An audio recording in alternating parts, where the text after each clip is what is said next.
Selamat datang.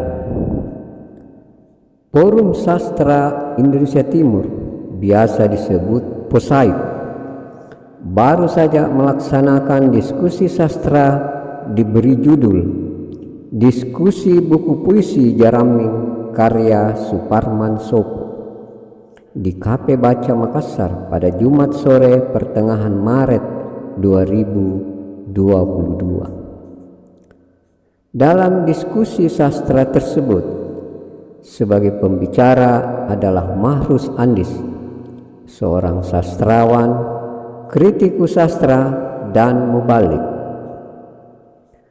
Kemudian Dr. Mardi Adi Armin, seorang akademisi dari Fakultas Ilmu Budaya Unhas.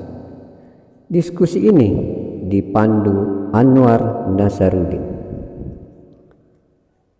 Diskusi ini menarik perhatian para seniman dan sastrawan serta pemerhati sastra Indonesia Timur, sehingga ikut terlibat dalam diskusi tersebut. Di antaranya Muhammad Amir Jaya, Dr. Asia Ramli Prapanca, Dr. Suradi Yasil, Yudhistira Sukatanya, Rusdin Tompo, Dr. Pardi, Maesir Yulanwar, Sahrir Rani, dan sejumlah pemerhati sastra lainnya. Yang menarik, sastrawan Suparman Sopo, penulis buku Jaraming ini, jauh-jauh dari Mamuju, ibu kota provinsi Sulawesi Barat, dan Makassar, khusus untuk didiskusikan bukunya berjudul Jaraming tersebut.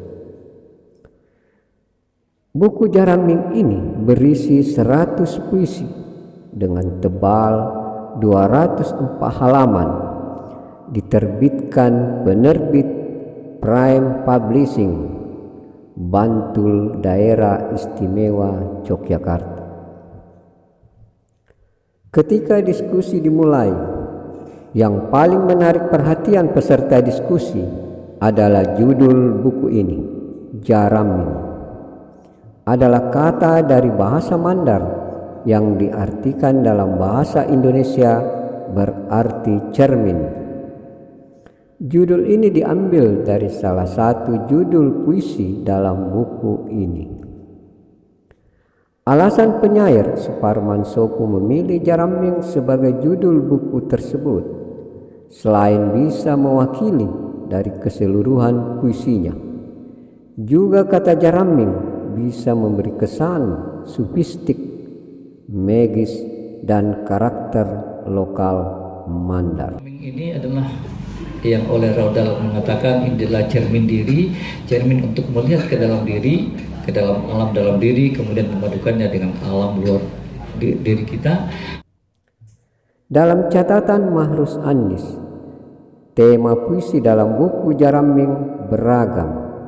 Ada tentang konsep diri, tentang keteguhan, tentang kontemplasi religius, tentang analogi budaya, tentang protes nurani, sampai pada sinisme birokrasi. Terletak pada ideologi penyair. Suparman Sopo berhasil mengeksploitasi keluguan kanak-kanak untuk memaksa pembaca melihat wajah totalitas kediriannya di dalam cerminan kehidupan yang universal. Pembaca diajak berdialog dengan masa lalu, menginternalisasi masa sekarang, dan mengalir ke muara masa depan. Menurut penyair, perjalanan hidup harus dimenangkan dan menyikap rahasia di baliknya. Mahrus Andis menelaah puisi Suparman Sopo dari pendekatan linguistik dan sastra. Hasilnya, secara umum terlihat kekuatan dan kelemahan puisi-puisi gubahan Suparman Sopo ini. Dalam menyampaikan gagasan atau ideologi politiknya, penyair ini sering memanfaatkan konvensi bahasa budaya ketimbang konvensi bahasa sastra. Mahrus Andis mengambil contoh salah satu puisi dalam buku ini berjudul Kisah Kutu di Kepala yang berisi 5 bait. Puisi Kisah Kutu di Kepala berkisah penyimpangan di dunia birokrasi. Secara linguistik, puisi ini enak dibaca. Ada geli-geli tentang permainan proyek. Penyair berhasil menemukan analogi pelaku proyek dengan kutu yang menggerogoti kepala.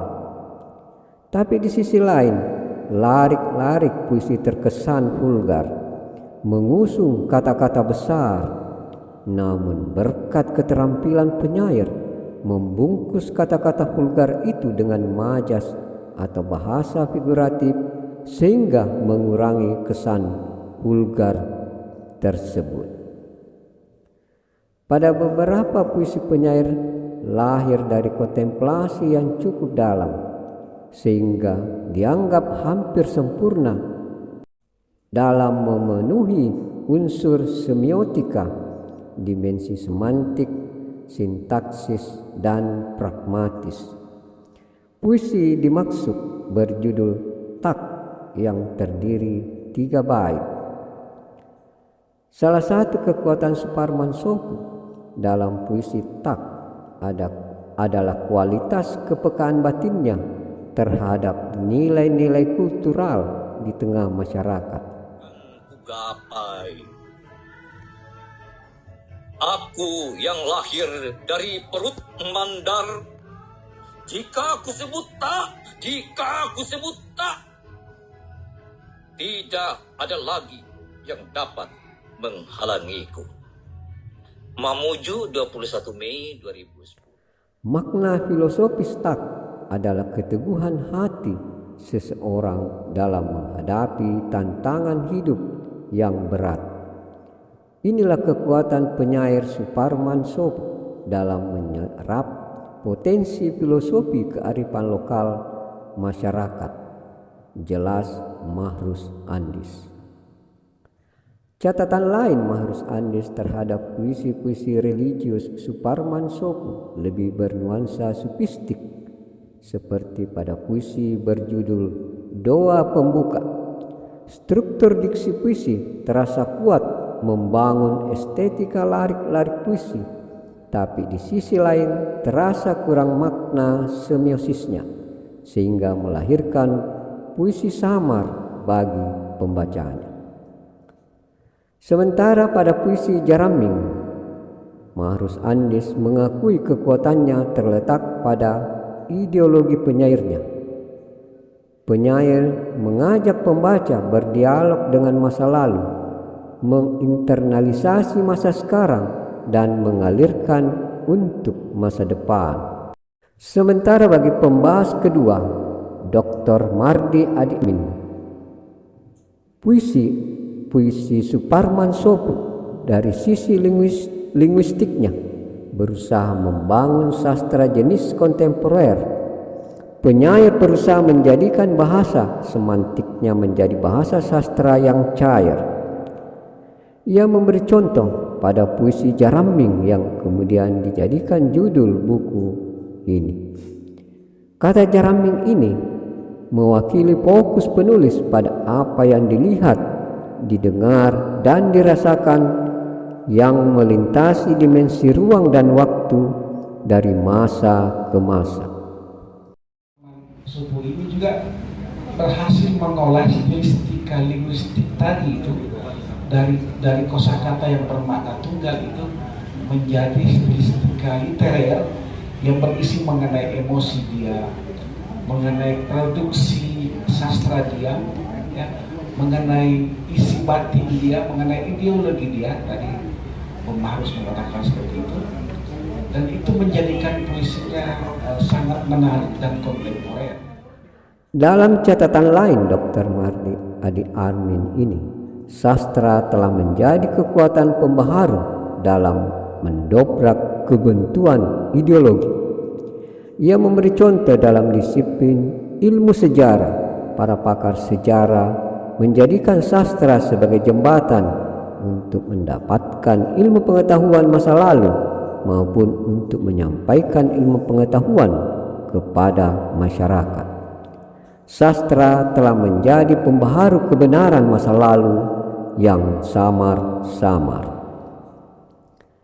Demikianlah diskusi sastra buku Jaraming karya Suparman Sopu yang dilaksanakan Forum Sastra Indonesia Timur. Semoga bermanfaat.